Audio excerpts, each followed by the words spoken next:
BJP పిలుస్తుందిరా.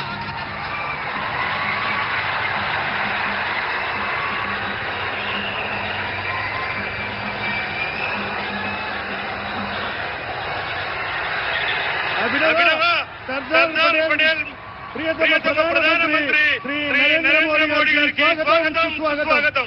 మొదట వేదిక పైన కూడా మాజీ ఎమ్మెల్యేలు మహిళా సోదరీమణులు కూడా కార్పొరేషన్ చైర్మన్లందరూ ఉన్నారు. మహిళా సోదరీమణులు కూడా వారికి సాధారణ స్వాగతం పలకాల్సిందిగా కోరుతున్నాం.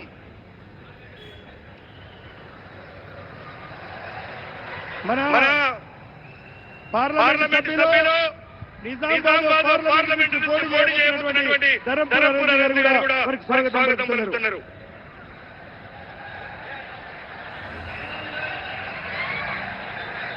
भारत माता की नरेंद्र भारत माता की भारत माता की भारत माता की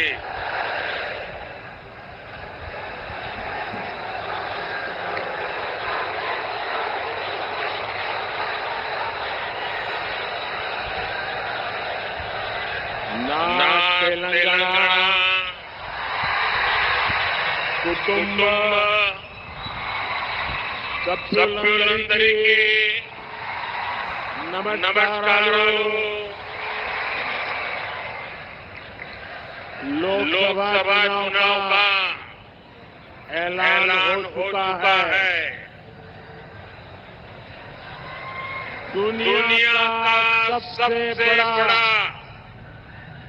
लोकतंत्र का उत्सव प्रारंभ हो चुका है और 13 मई को तेलंगाना के लोग एक नया इतिहास रचने वाले हैं. 13 मई को तेलंगाना में होने वाला मतदान विकसित भारत के लिए होगा और जब भारत विकसित होगा तो तेलंगाना भी विकसित होगा. यहाँ तेलंगाना में बीजेपी के लिए लगातार जन समर्थन बढ़ता ही जा रहा है.